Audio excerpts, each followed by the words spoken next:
విప్లవానికి అక్రమాలే ఆరంభం.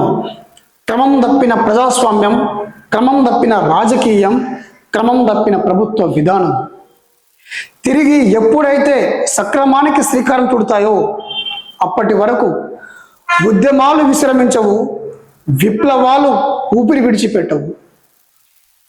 తెలంగాణకి కొట్లాట కొత్తేమీ కాదు, విప్లవాలు వింతేమీ కాదు. తెలంగాణ రాజకీయ నాయకులారా, పేదోడు గూడు కూల్చకండి, వాళ్ళ కన్నీళ్లకు కారకులు కాకండి. ఎందుకంటే తెలంగాణ, నా తెలంగాణ ఉద్యమాల పురిటిగడ్డ. నువ్వు కూల్చేది ఇల్లు కాదురా,